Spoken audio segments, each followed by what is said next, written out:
Hi! Hello! నమస్తే. Welcome back to our channel. సారీలో వచ్చిన బ్లౌజులు కొన్నైతే మనకి జారిపోయే క్లాతులొస్తాయి కదండీ! అవి మనం కట్ చేసేటప్పుడు చాలా కష్టంగా ఉంటది. స్టిచ్చింగ్ చేసేటప్పుడు గూడాను. అవి ఈజీగా, సింపుల్‌గా ఎలాగ రెడీ చేసుకుంటే మనం ఈ రోజుకి ఎక్కువ బ్లౌజులైనా కుట్టుకోవచ్చనేది ఈ వీడియోలో చూపిస్తాను. ముందుగా అయితే లైనింగ్ అయితే కట్ చేసి పెట్టుకోవాలండి మనము. ఇగోండి కట్ చేసిన పీసుల్ని ఒరిజినల్ క్లాత్ ఉంటది కదండీ! ఒరిజినల్ క్లాత్‌ని గూడా సేమ్ అదే విధంగా మనం కట్ చేసేయాలి. ఒక హాఫ్ ఇంచ్ ఎక్కువ క్లాత్ అయితే ఒరిజినల్ క్లాత్ కట్ చేయాలి. ఈ కట్ చేసిన పీసుల్ని ఇగోండి నీట్‌గా ఇలా పెట్టేసుకోవాలి. అంటే ఒరిజినల్ క్లాత్ అనేది కింద వైపు వెళ్ళాలి.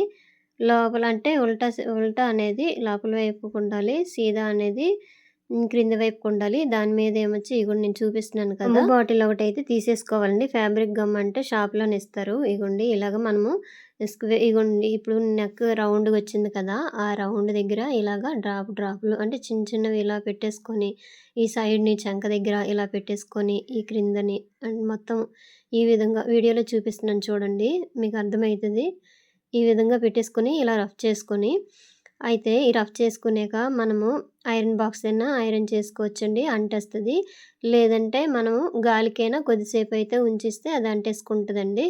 ఇగోండి ఐరన్ బాక్స్ ఉంది కదా! ఈ ఐరన్ బాక్స్‌లోని క్లాత్‌ని బట్టయితే మనం అడ్జస్ట్ చేసుకోవాలండి. అంటే సిల్క్ క్లాత్ వచ్చినప్పుడు, లేదంటే కాటన్ క్లాత్ వచ్చినప్పుడు మనమైతే ఐరన్ బాక్స్‌ని అడ్జస్ట్ చేసుకొని అప్పుడు వేడి చేసుకొని ఇలాగా చిన్న ఇలా పెట్టేసుకోవాలండి. మనం ఎక్కడెక్కడ మనము అంటించామో దాని మీద ఇలా పెడితే ఒరిజినల్ క్లాత్, లైనింగ్ క్లాత్ 2 అయితే ఇలాగ అంటేస్తాయి.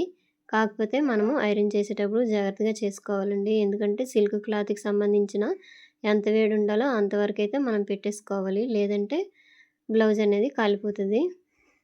ఇగోండి ఈ విధంగా రఫ్ చేసుకొని కొద్దిసేపు ఉంచేసుకున్నామనుకోండి ఇది అంటేస్తది. ఇప్పుడు ఇగోండి ఇలా చేసామనుకోండి నీట్‌గా వచ్చేస్తది. ఇంకా మనకి ఎంత క్లాత్ ఎక్స్ట్రా ఉందో అది కట్ చేసిస్తే అయిపోతది. ఇగోండి ఈ విధంగా మనము ప్రతీది గూడా మనం ఇదే విధంగా అయితే మనం బ్లౌజ్ అయితే జాయింట్ చేసేయాలండి. సిల్క్ క్లాత్‌ని పెట్టేసి. అంటే సారీలో వచ్చిన ఈ జారిపోయే క్లాతులు ఉంటాయి కదండీ! అవైతే మనం అసలు కుట్టడానికి రావు. ఈ విధంగా అనుకోండి మనము మనకి ఎక్కువ బ్లౌజులు గూడా రోజుకి కుట్టుకోవచ్చు. ఈ టిప్ గూడా చాలా మంచిది. టైలర్స్ ఎక్కువగా అయితే ఈ టిప్‌ని పాటిస్తారండి. ఆ ముందు రోజే ఇలాగ జాయింట్ చేసేసుకొని ఇగోండి ఈ విధంగా అతికించుకొని ఉంచేసుకుంటారు. తర్వాత రోజు కుట్టుకుంటే పని గూడా తొందరగా అయితది. రోజుకు ఎక్కువ బ్లౌజులు గూడా కుట్టుకోవచ్చండి. ఈ విధంగా వీడియోలో చూపిస్తున్నట్టుగా. ఇగోండి ఇలాగా మన ఒరిజినల్ క్లాత్‌కైనా లేకపోతే ఇగోండి ఇక్కడ లైనింగ్ క్లాత్‌కైనా ఇలా కింద వైపుని ఇలాగ చిన్న చిన్నవి ఇలా పెట్టేసుకొని ఇలాగ ఐరన్ చేసుకుంటే అంటేస్తది. కొద్దిసేపు అయిపోయాక మనము ఎక్స్ట్రా క్లాత్ ఏదైనా ఉంటే కట్ చేసుకోవచ్చు. ఇగోండి ఈ విధంగా. ఐరన్ బాక్స్‌తోనైతే తొందరగా వేడికి అంటుకుంటదండి. లేదంటే ఫ్యాన్ దగ్గరైనా కొద్దిసేపు ఇలాగ అంటించేసి వదిలేసినా సరే అంటుకుంటది. కాపోతే ఐరన్ చేసేటప్పుడు మనమైతే చూసుకోవాలండి. క్లాత్‌ని బట్టయితే దాన్ని అడ్జస్ట్ చేసుకొని మనమైతే ఐరన్ చేసుకోవాలి. ఇదిగోండి ఫ్రంట్ పార్ట్ అయితే అంటించేసాను కదా! ఇప్పుడు హ్యాండ్స్‌కి. ఈ హ్యాండ్స్ ఏంటంటే చివర ఖర్చుంటది కదండీ! అదైతే జాయింట్ అయితే చేసేసుకోవాలి. ఇది అంటేసినాక తర్వాత నేను కుట్టేటప్పుడైతే జాయిన్ చేస్తాను. ఒరిజినల్ క్లాత్ చాలలేదు అందువలన. ఇగోండి ఇలాగ చుక్కలు ఇలా పెట్టేసుకున్నామనుకోండి అంటేస్తది. చాలా ఈజీగా ఉంటదండి ఈ విధంగా పెట్టేసుకుంటే. లేదంటే మిషన్ మీద ప్రతీదీ జాయిన్ చేయాలంటే మనకి ఎక్కువ టైం పట్టేస్తది. మరియు ఈ సిల్క్ క్లాత్‌లో అయితే జాయిన్ చేసేటప్పుడు మనకి అక్కడక్కడ ఒగ్గుల్లాగా వచ్చేస్తదండి. ఈ విధంగా అయితే చాలా నీట్‌గా వచ్చేస్తది. మనకి ఇగోండి ఇలా పెట్టేసి ఇలా ఐరన్ చేసేసామనుకోండి ఇంకా అంటేస్తది. మనకి ఎంత క్లాత్ ఉంచుకోవాలో లైనింగ్ అంటే ఆల్రెడీ ఒరిజినల్ మీద లైనింగ్ జాయిన్ చేసాం కదా! ఆ లైనింగ్ ఎంతుందో అంతవరకు ఉంచేసి మిగతాది మనమైతే కట్ చేసేయవచ్చు. ఇగోండి ఇంకొక హ్యాండ్స్‌కి గూడా సేమ్ ఇదే విధంగా. కాకపోతే ఇందులో చూసుకోవాలి ఒరిజినల్ అయితే కింద వైపు పెట్టేసుకోవాలి. ఇగోండి చూసారు కదా! ఈ విధంగా. ఇగోండి లైనింగ్ అనేది ఇలా లైనింగ్‌కి చిన్న చిన్న ఇలాగా డాట్స్ పెట్టేసుకుంటే గమ్ముతోటి. ఈ గమ్ అయితే 20 రూపీస్ ఇట్లా ఉంటదండి. ఇంతేనండి. ఇప్పుడు ఈ డబ్బాల బదులు కోన్ గూడా వచ్చేసిందండి. గమ్‌తోటి ఉండే కోన్ గూడాను. ఈజీగా ఉంటదండి. ఎక్కువ బ్లౌజులైతే ఈ విధంగా అయితే మనము రెడీ చేసి పెట్టుకున్నామనుకోండి, ఓ రోజులో కొన్ని బ్లౌజులైతే కుట్టుకోవచ్చు. లేదంటే ఈ సిల్క్ క్లాత్‌తో వచ్చిన బ్లౌజులైతే కుట్టడానికి చాలా ఎక్కువ టైం పట్టేస్తది. జారిపోతా ఉంటాయి కాబట్టి, ఈ విధంగా ప్రతిదీ మనం జాయిన్ చేసి పెట్టేసుకొని ఉంచుకున్నాం అనుకోండి ముందు రోజు ఈజీగా స్టిచ్చింగ్ అయితే చేసేసుకోవచ్చు. ఇగోండి ఇలాగా ప్రతిదీ గూడా ఇగోండి ఇలా చేసి పెట్టేసుకున్నామనుకోండి. ఇప్పుడు ఈ ఎక్స్‌ట్రా ఉండేది క్లాత్ అయితే మనం కట్ చేసేయాలి. ఇగోండి చూపిస్తున్నాను కదా! ఇలాగా మనము షేప్ నీట్‌గా ఎలాగ మనం ముందు లైనింగ్ క్లాత్ అనేది ఎలా కట్ చేసామో అదే షేప్‌లో వచ్చేటట్టుగా తీసేయాలి. అయితే ఈ క్లాత్‌కి మనము పైపింగ్ ఏస్తాం కాబట్టి అంటే మెజర్‌మెంట్స్ ప్రకారం ముందుగా కట్ చేసి పెట్టుకున్నాం కదా! ఆ కట్ చేసిన బట్టి మనమైతే జాయిన్ చేసుకోవాలి. ఇగోండి సేమ్ ఈ విధంగా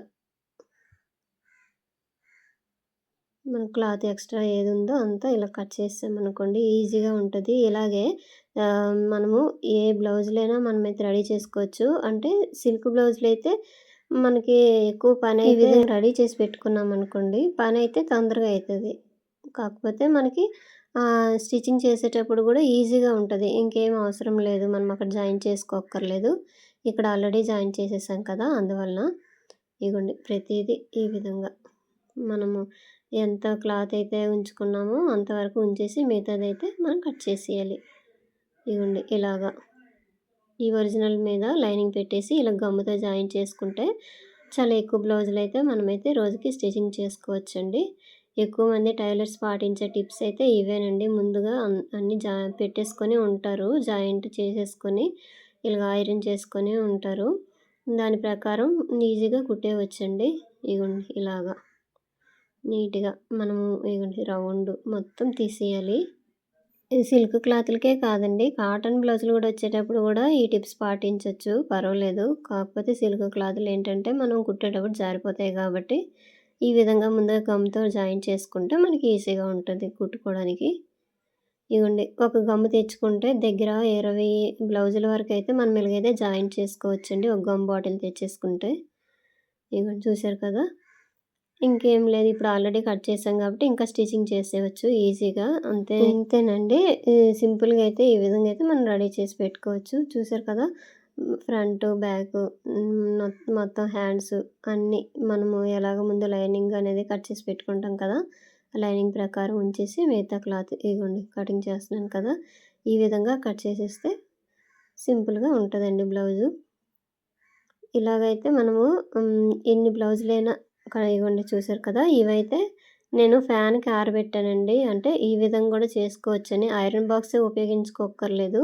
ఇలాగ గమ్ పెట్టేసి ఇలా జాయింట్ చేసేసి ఫ్యాన్ దగ్గర ఇలాగ ఆరపెట్టుకున్నా సరే కొద్దిసేపటికి జాయింట్ అయిపోతాయండి. తర్వాత దాని ప్రకారం మనమైతే కట్ చేసేయవచ్చు. నేను వీడియో లైక్ చేయండి. Thank you.